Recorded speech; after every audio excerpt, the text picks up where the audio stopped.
दोस्तों मेरा नाम है शोभित और आप देख रहे हैं M S vlogger YouTube channel. आज की इस वीडियो में मैं आपके साथ शेयर करूंगा अपना गंगोत्री धाम का पूरा एक्सपीरियंस। कैसे हम लोग गए थे, क्या क्या हमने फेस किया और कितनी ज़्यादा लैंडस्लाइड का हमने सामना किया था, सारी आपको दिखाऊंगा, पूरी स्टोरी आपको सुनाऊंगा। वीडियो पूरा ज़रूर देखिएगा। अब आप हमें इंस्टाग्राम पर भी फॉलो कर सकते हैं, उसका हैंडल आपको स्क्रीन पर दिखाई दे रहा होगा।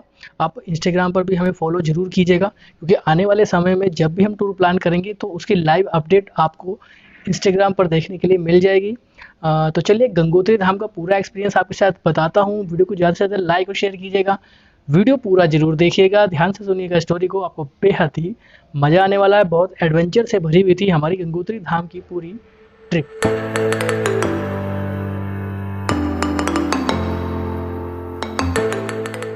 तो ये बात है साल 2016 की, सावन का महीना था। एक बार फिर से हम 4 दोस्तों ने प्रोग्राम बनाया गंगोत्री धाम जाने का। 2 बाइक 4 दोस्त निकल पड़े थे रात में करीब 9 या 10 बजे के करीब। सावन के महीने में सबसे खास बात ये होती है कि पूरा NH58 खाली रहता है, किसी भी तरह का ट्रैफिक उस पर नहीं होता है। होते हैं तो सिर्फ कांवड़िया, डाक कांवड़ या फिर बाइक से जाने वाले श्रद्धालु। तो हम लोग भी बाइक से निकल चुके थे, पूरा रोड खाली था, बस पूरे रास्ते बाइकर्स ही नजर आ रहे थे। NH58 पर हमने अक्सर देखा है कि सावन के महीनों में कावड़ यात्रा के दौरान रोड पर कुछ टेम्पररी स्पीड ब्रेकर्स बना दिए जाते हैं, तो उनका बेहद ख्याल रखना पड़ता है रात में राइडिंग करते वक्त। रात में 10 बजे के अराउंड हम लोग निकल चुके थे। हम लोगों ने तय किया था कि हम ऋषिकेश पहुंच जाएंगे और ऋषिकेश करीब 2 या 3 घंटे आराम करने के बाद आगे की जर्नी शुरू करेंगे। वैसा ही हमने किया।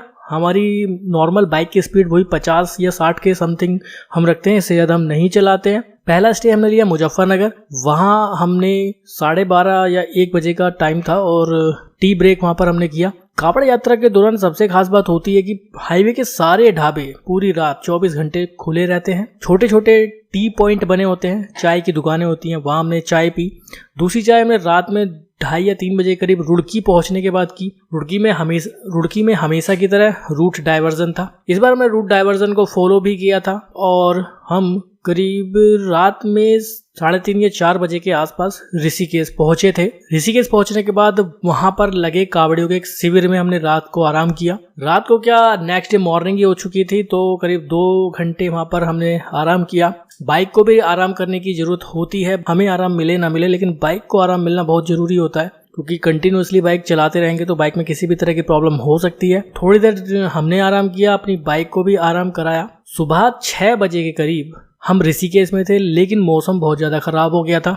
ऋषिकेश में फ्रेश होने के बाद हम एक वहाँ पर मौजूद ढाबे पर पहुँचे। ढाबे में हमने ब्रेकफास्ट भी लिया। ब्रेकफास्ट लेने के दौरान ही बहुत तेज बारिश होने लगी। वहाँ पर हमने आसपास वहाँ के स्थानीय लोगों से ही पूछा कि इस समय क्या चारधाम यात्रा की ओर जाना सेफ होगा। जिनसे भी हमने पूछा सभी ने मना किया। वहाँ पर एक प्रशासनिक कर्मचारी भी मौजूद थे, उनसे हमने बातचीत की तो उन्होंने हमें बताया कि अभी रास्ता पूरी तरह से गंगोत्री जाने वाला बंद है। रास्ते में लैंडस्लाइड हो चुकी है, लेकिन लैंडस्लाइड होने के बाद 1 से 2 घंटे में रास्ता खोल दिया जाता है और यात्रा शुरू कर दी जाती है। परमानेंट तौर पे यात्रा बंद नहीं की जाती है। लैंडस्लाइड होती है, रास्ता बंद होता है, लेकिन उसको साफ कर दिया जाता है और 1 से 2 घंटे में यात्रा फिर से शुरू कर दी जाती है।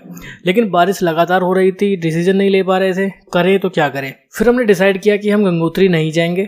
बारिश लगातार हो रही थी।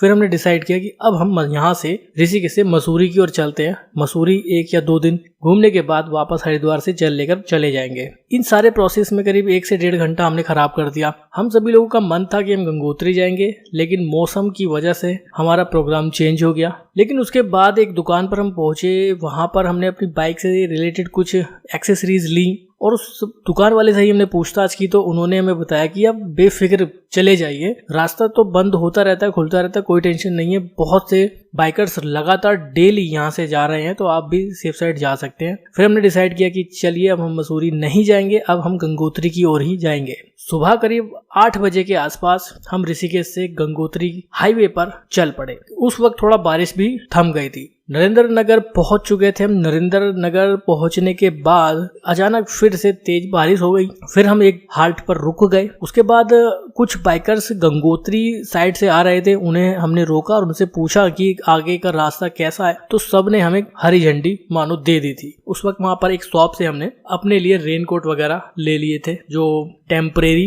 रेनकोट मिलते हैं वो हमने ले लिए थे। उन्हें पहनने के बाद हम नरेंद्र नगर से गंगोत्री की ओर चल पड़े। मौसम भी धीरे धीरे ठीक होने लगा। नरेंद्र नगर से आगे निकलने के बाद चंबा हम पहुंच चुके थे। चंबा पहुंचते पहुंचते पूरे रास्ते में मानो फॉग या कह सकते हैं कि बादल एकदम सड़क के बेहद करीब आ चुके थे। सामने की विजिबिलिटी बहुत कम रह गई थी। मौसम हमें लग रहा था कि शायद बहुत ज्यादा खतरनाक होने वाला है, लेकिन वहां भी हमने एक छोटा सा हाल्ट लिया, चाय पी। चाय वाले से बात की तो उन्होंने बताया कि चंबा में मौसम हमेशा ऐसा ही बना रहता है, इसकी टेंशन मत लीजिए। चंबा से आगे जैसे आप निकलेंगे तो मौसम आपको क्लियर मिल जाएगा, बेफिक्र आप जाइए। बहुत से बाइकर्स सावन में गंगोत्री धाम जाते हैं। चंबा अपने आप में एक छोटा सा शहर है। चंबा से आप चाहे तो टिहरी डैम देखने के लिए टिहरी भी जा सकते हैं, लेकिन हमें जाना था गंगोत्री, तो चंबा से हम गंगोत्री वाले रूट पर चल दिए।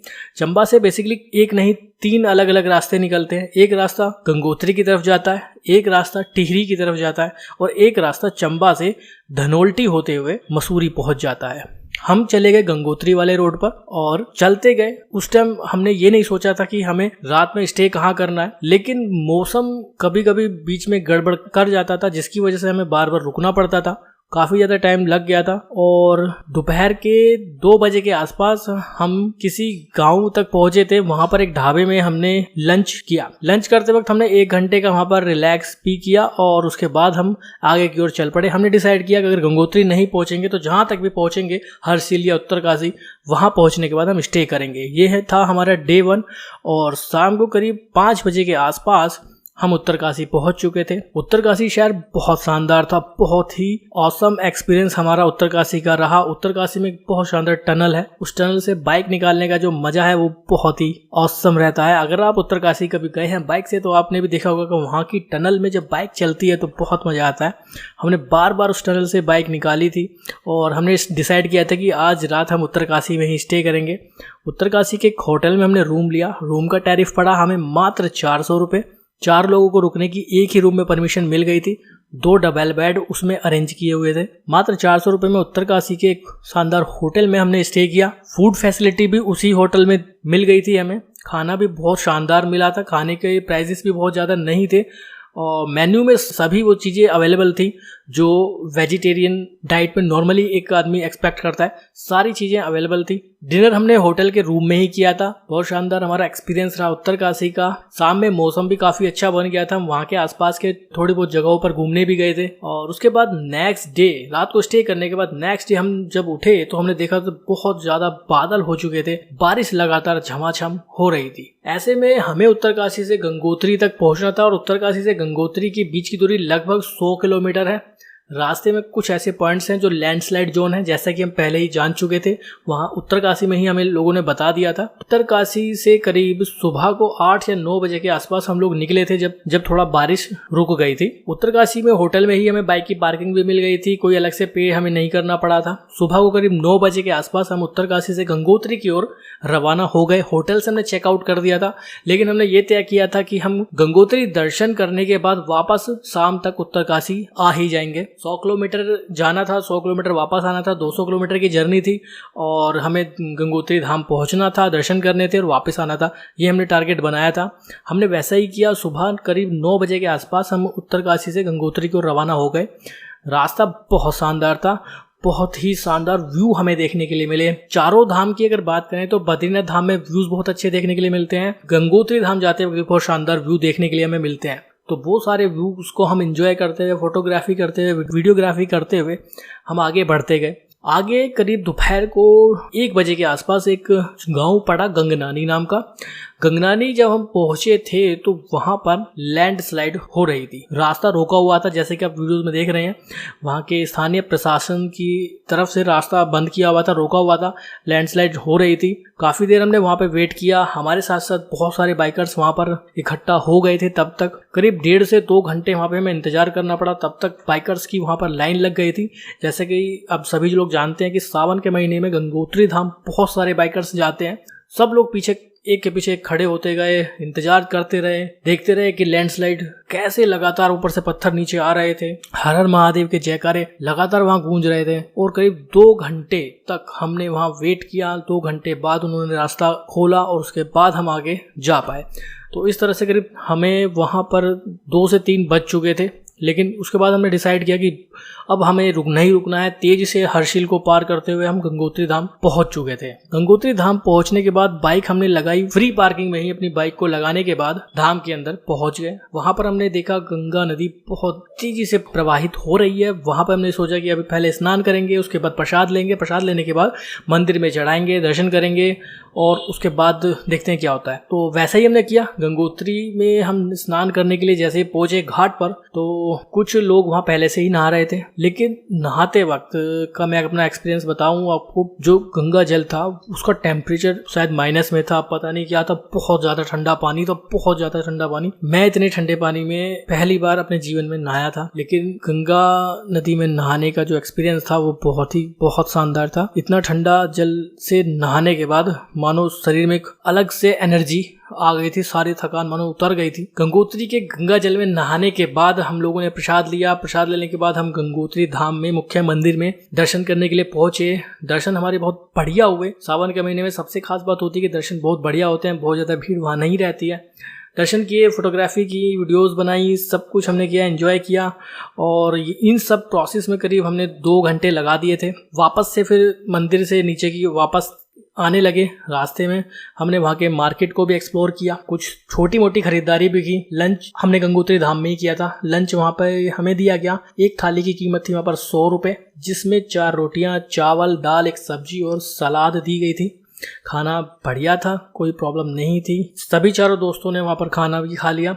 अब वहाँ पर हमें बज चुके थे करीब 4:30 या 5 बज चुके थे। हमें वहाँ स्टे नहीं करना था, वापस हमें उत्तरकाशी ही आना था। रूम से हम चेकआउट कर चुके थे उत्तरकाशी में, लेकिन हमने सामान अपना उसी होटल के क्लॉक रूम में दिया हुआ था। तो वापस हमें उत्तरकाशी कैसे भी पहुंचना था। शाम के 5 बजे हम वापस उत्तरकाशी की ओर निकल पड़े। इस बार हमारे माइंड में वही सब चीजें चल रही थी जो प्रॉब्लम हमें गंगोत्री धाम आते वक्त फेस करनी पड़ी थी, शायद वो दोबारा हमें फेस करनी पड़ेंगी। तो उस हिसाब से हमने अपनी जर्नी तय की। हमने डिसाइड किया कि गंगनानी से पहले हमें स्टे नहीं लेना है। स्टे लेंगे तो 2 या 3 मिनट का स्टे करेंगे, उसके बाद तुरंत उत्तरकाशी की ओर चल पड़ेंगे। वैसा ही हमने किया। हर्षिल से हम निकल गए, रास्ता बहुत शानदार था। हर्षिल तक का भी बहुत शानदार था। वापस जब हम गंगनानी पहुंचे, सेम वही सिचुएशन हमें देखने के लिए मिली। दिन लगभग छिप चुका था। पहाड़ों पर अक्सर अंधेरा जल्दी हो जाता है, सूरज पहाड़ों के पीछे छिप जाता है तो अंधेरा भी जल्दी दिखाई देने लगता है। गंगनानी पहुंचते पहुंचते लगभग दिन पूरी तरह से छिप गया था, अंधेरा होने लगा था धीरे धीरे। सेम वही सिचुएशन थी, लेकिन इस बार रास्ता खुला हुआ था। रोड पे बहुत ज्यादा कीचड़ इकट्ठा हो गई थी। शायद हमारे निकलने के बाद वहां पर हैवी लैंडस्लाइड हुई होगी और रास्ता साफ भी किया गया, लेकिन करीब 1 फुट के आसपास वहां पर कीचड़ तब भी जमा थी। एक बाइक वहां से निकल रही थी। हमें फिर भी वहां से आधा घंटा से ज्यादा लग गया था खड़े खड़े, क्योंकि नंबर से एक बाइक वहां निकल रही थी। तो इतने में ही मेरे एक फ्रेंड ने वहां के होटल में भी, गंगनानी में भी कुछ होटल थे, वहां पर रूम का टैरिफ मालूम कर लिया। उन्होंने हमें रूम का टैरिफ बताया 300 रुपये एक रूम का, जिसमें 4 लोगों को रुकने की भी फैसिलिटी वो दे रहे थे। तो एक मन किया कि गंगनानी क्यों ना स्टे कर लिया जाए। सामान हमारा उत्तरकाशी में है, कोई बात नहीं, रात का स्टे करते हैं और मॉर्निंग में यहाँ से निकल जाएंगे, डिसाइड भी कर लिया था। लेकिन 4 में से 3 लोगों का यही कहना था कि अब हम उत्तरकाशी ही जाएंगे, यहाँ से निकलते हैं, यहाँ से निकलने के बाद रास्ता एकदम क्लियर मिल जाएगा। तो वैसा हमने किया। उस 1.5 फुट की कीचड़ से हम बाइक को जैसे तैसे बाहर निकाल लाए। बाइक निकालने के बाद हम आगे बढ़ चुके थे। उस स्पॉट से महज 500 मीटर ही हम आगे बढ़ पाए होंगे, 500 या 600 मीटर। हमने आगे देखा था कि एक टेम्पो ट्रैवलर रोड पर खड़ी हुई है, जिसके ऊपर पहाड़ का मलबा पूरी तरह से गिरा हुआ है। रास्ता पूरी तरह से ब्लॉक है। हमसे पहले भी वहां पर करीब 40 से 50 बाइक पहुंच चुकी थी, जो धीरे धीरे एक एक करके निकल रही थी। और उसके बाद हम भी वहां पहुंच गए थे। अब हमारा डिसीजन पूरी तरह से गड़बड़ा गया। अब हम ना तो उत्तरकाशी जाने के रहे और ना वापस गंगनानी। दिमाग में यही चल रहा था कि अब कहाँ जाएं। बीच में फंस गए थे और ये शायद न्यूज़ 2016 की मैं आपको बता रहा हूँ। ये न्यूज़ वहाँ के अखबार में भी आई थी कि करीब 2000 के आसपास कांवड़िए श्रद्धालु गंगोत्री हाईवे पर गंगनानी के आसपास फंसे हुए हैं। हम भी उनमें से एक थे। अब मन में था कि वापस गंगनानी की ओर चले जाएं, वहाँ जहाँ हमने रूम का टैरिफ पूछा था उस 2 फुट कीचड़ 1.5 फुट कीचड़ को पार करते हुए वापस चले जाएं, क्योंकि यहाँ पर रात में रुकने के लिए कुछ नहीं मिलने वाला है। बीच जंगल में हम फंसे हुए थे और हम ही नहीं, बहुत से कांवड़िए वहाँ पर फंसे हुए थे, बहुत से बाइकर्स वहाँ पर फंसे हुए थे। लेकिन जब हम उस टेम्पो ट्रैवलर के पास पहुंचे तो हमें वहां पर करीब 1 से 1.5 फुट का रास्ता, खाई की तरफ से 1 से 1.5 फुट का रास्ता नजर आया। हरियाणा की एक स्प्लेंडर बाइक थी, हरियाणा के कुछ यंगस्टर्स थे, उनमें से किसी एक ने वहां से निकलने का ठान लिया। अगर आप भी उस दौरान वहां मौजूद होंगे तो आपने भी वो सिचुएशन फेस की होगी, क्योंकि मेरे साथ साथ करीब 1,500 से 2,000 लोग वहां पर मौजूद थे जो फंसे हुए थे। तो उनमें से एक बाइकर ने, स्प्लेंडर बाइक थी, उसने ठाना कि मैं इस 1.5 फुट रास्ते पर से बाइक निकाल दूंगा और उसने वैसा ही किया और उसकी कुछ दूसरे लोगों ने भी हेल्प की और वो बाइक टेम्पो ट्रैवलर के बराबर से उसने धीरे धीरे निकाल दी। उसने बाइक निकाली और हमारा कॉन्फिडेंस भी बिल्ड हो गया था। अब हमने भी ठान लिया था कि हम भी अपनी बाइक यहाँ से निकाल लेंगे। मेरे पास थी जिक्सर 160 सीसी, मेरे दोस्त के पास थी पल्सर 150 सीसी। हम लोगों ने ठाना कि अब ये बाइक यहाँ से निकल कर ही रहेगी। जब उसने वो बाइक निकाली तो दूसरी बाइक हमारी पल्सर निकली थी और तीसरी बाइक मेरी जिक्सर निकली थी। और उसके बाद तो मानो लोगों में एक उमंग आ गई थी कि हम भी यहाँ से अपनी बाइक निकाल सकते हैं। हम लोगों ने सभी से बोला 1.5 से 2 फुट का रास्ता अवेलेबल है, अगर आप इसमें बाइक चला सकते हो तो चला लीजिए। लेकिन बहुत संभल कर हमने वो स्टेप लिए थे और फाइनली हम उस जगह से निकल पाए। रात के करीब उस वक्त 8 बज चुके थे। अब मन में थोड़ा सा डर ये भी था कि इतनी सब परेशानियां फेस करने के बाद कहीं आगे उत्तरकाशी तक कोई और दिक्कत फेस ना करनी पड़े। बाइक हमने स्टार्ट की रात को 8 बजे, फिर चल दिए उत्तरकाशी की ओर। लेकिन तब किस्मत अच्छी थी, मौसम साफ था, बारिश नहीं थी और आगे किसी भी तरह की कोई लैंडस्लाइड या रोड ब्लॉकेज कहीं भी देखने के लिए नहीं मिला। और 9 साढ़े 9 बजे के आसपास वापस हम उत्तरकाशी उसी होटल में पहुंच गए थे जहां पर हमने अपना सामान रखा हुआ था। होटल वाले से सारा एक्सपीरियंस हमने अपना बताया, वो भी इस सब चीजों को सुनकर चौंक गया था। रात को हमने उसी होटल में फिर से स्टे किया। रूम हमारा इस बार चेंज हो गया था, लेकिन उस दिन का वो एक्सपीरियंस सेकंड डे का हमारा बहुत शानदार था, बहुत एडवेंचरस था, बहुत रिस्की भी था। लेकिन हमारी जो जर्नी थी, हमने जो तय किया था कि हमें उत्तरकाशी से गंगोत्री जाना है और गंगोत्री दर्शन करने के बाद वापस उसी दिन उत्तरकाशी आना है, वो हमने कर लिया था। रात को 9 साढ़े 9 बजे उत्तरकाशी वापस पहुंच चुके थे। रूम में थे, हमने डिनर हमने वहां पे थोड़ा बहुत किया, थके हुए थे तो हम जल्दी वहां पर सो गए थे। नेक्स्ट डे की बात है, फिर डे 3 की। होटल वाला ही बंदा ऊपर आया, पेपर लेकर आया। उसने पेपर हमें, न्यूज़पेपर हमें दिखाया कि सर ये वही खबर है जिसमें आप फंसे हुए थे। वो सारी चीज़ें हमने देखी अपनी खुद आंखों से, अखबार को सबको पढ़ा। बहुत हमें भी शॉक्ड हुआ कि हम उनमें से ही एक थे जो वहाँ फंसे हुए थे। और उसी रात उत्तराखंड में गंगनानी गांव से करीब 10 या 15 किलोमीटर के दायरे में ही बादल भी फटा था। उसकी न्यूज़ भी उसी न्यूज़पेपर में हमने पढ़ी थी। डे 3 में हमें उत्तरकाशी से वापस ऋषिकेश की ओर आना था और उस दिन भी हमने 9 से 10 बजे के आसपास अपनी जर्नी हमने शुरू की थी। फिर उत्तरकाशी से ही हम अपने बाइक में पेट्रोल का टैंक फिल करा लिया था कंप्लीटली। चैन की ग्रीसिंग, लुब्रिकेशन, सारे काम उत्तरकाशी में ही हमने कराए थे। उत्तरकाशी से हम लोग निकल गए थे 9 बजे के आसपास और हमें था कि हम शाम तक ऋषिकेश पहुंच जाएंगे। लेकिन उत्तरकाशी से जैसे ही सिटी से हम बाहर निकले तो एक अलग रास्ता हमें देखने के लिए मिला। वो रास्ता जा रहा था उत्तरकाशी से डायरेक्ट मसूरी तक। वहां पर हम लोग रुक गए। वहां हम सोचने लगे कि क्यों ना मसूरी चला जाए, लेकिन हम में से एक दोस्त ने हमसे बोला कि चलो बद्रीनाथ की ओर चलते हैं। तो वहां असमंजस की स्थिति बन गई थी। 15 से 20 मिनट हम वहां पर रुके रहे, सोचते रहे कि अभी करना क्या है, क्योंकि अभी हमारे पास एक दिन एक्स्ट्रा और भी था। तो फिर डिसाइड ये हुआ कि ना हम मसूरी जाएंगे ना हम बद्रीनाथ जाएंगे, पहले चंबा चलते हैं। चंबा पहुंचने के बाद डिसाइड करते हैं कि हमें क्या करना है। वहां से हम चंबा की ओर निकल पड़े। चंबा हम पहुंच गए थे करीब 4 बजे के आसपास और चंबा में भी हम यही सोचते रहे कि क्या हम मसूरी चलें या ऋषिकेश चलें या कहीं दूसरे धाम पर चला जाए। उसके बाद फिर हमने चंबा से मसूरी की ओर जाने का फैसला किया। किया। चंबा से मसूरी के लिए भी एक रास्ता जाता है जो वाया धनोल्टी सरकुंडा देवी टेम्पल के पास से होते हुए मसूरी पहुंचता है। हम उस रास्ते की ओर चल पड़े थे और चंबा से मसूरी हम पहुंच चुके थे। शाम के करीब 6 या 7 बजे तक हम मसूरी पहुंच चुके थे। मसूरी में हमने एक नाइट का स्टे किया। मसूरी में उस रात हमें होटल मात्र 500 रुपये में मिल गया था। रूम बहुत शानदार था। शाम के वक्त, रात के वक्त हम मसूरी के माल रोड पर घूमे। मसूरी उस दिन लगभग पूरी तरह से खाली था, बहुत ज़्यादा टूरिस्ट उस दिन वहाँ मौजूद नहीं थे। सावन के समय में, बरसात के मौसम में भी मसूरी में अक्सर टूरिस्ट कम ही आते हैं। तो उस रात हमने मसूरी स्टे किया। नेक्स्ट डे मॉर्निंग में हम उठे और उस दिन हमने मसूरी से चेकआउट कर दिया और देहरादून की ओर चल पड़े। देहरादून पहुंचने के बाद हमने डिसाइड किया क्यों ना सहस्त्रधारा भी घूमने जाया जाए। जब देहरादून में मौजूद हैं तो सहस्त्रधारा जाना तो बनता है। तो उस दिन बहुत तेज बारिश हो रही थी और देहरादून से हम बारिश में ही सहस्त्रधारा पहुंच गए। सहस्त्रधारा का एक्सपीरियंस भी हमारा बहुत शानदार था। ये जो फोटोज आप ये वीडियोस देख रहे हैं ये सहस्त्रधारा की हैं, ये 2016 की हैं। अब स्ट्रक्चर वहाँ की पूरी तरह से बदल चुकी है। 2016 में सहस्त्रधारा का दृश्य कुछ ऐसा ही हुआ करता था। अब वहाँ पर सेपरेट उसको कर दिया गया है ताकि उसमें अंदर जाकर लोग नहा सकें, एंजॉय कर सकें। बट मुझे पहले वाला ही सहस्त्रधारा ज़्यादा अच्छी लगती थी क्योंकि वो नेचुरल थी, प्राकृतिक थी। बट अब ये कहीं ना कहीं ह्यूमन मेड लगती है तो उतना ज़्यादा अच्छा देखने में नहीं लगता है। मैं दोनों ही क्लिप आपको वीडियो के माध्यम से दिखा रहा हूँ। तो हम सहस्त्रधारा में एंजॉय कर रहे थे। हमने सहस्त्रधारा में ही लंच भी किया। सहस्त्रधारा के बारे में एक बहुत बड़ी बात कही जाती है कि वहाँ पर गंधक का पानी आता है और गंधक के पानी का एक स्पेशल कुंड भी वहाँ बनाया गया है। उसमें अगर आप नहाते हैं तो आपके चर्म रोग की समस्या पूरी तरह से दूर हो जाएगी। हम उस गंधक वाले कुंड में भी नहाए थे और देहरादून से फिर फाइनली हम दोपहर के बाद निकल गए। हम पहुंचे हरिद्वार हर की पौड़ी पहुंचने के बाद वहां से हमने गंगा जल लिया और फिर वापस अपने शहर की ओर निकल पड़े। तो ये थी मेरी गंगोत्री धाम की जर्नी, पूरी एक्सपीरियंस मैंने आपके साथ शेयर किया। कैसी लगी आपको ये वीडियो कमेंट बॉक्स में बताइएगा। वीडियो को ज़्यादा से ज़्यादा लाइक और शेयर जरूर कीजिएगा। चैनल पर नए आए हैं, वीडियो यहाँ तक देख लिए तो लाइक और शेयर जरूर कीजिए। सब्सक्राइब नहीं किया है चैनल को तो सब्सक्राइब करने के बाद बेल आइकन जरूर दबाइएगा। ऐसी ही एंटरटेनिंग, एडवेंचरस और इन्फॉर्मेटिव वीडियोस लगातार आपको मिलती रहेंगी। बहुत बहुत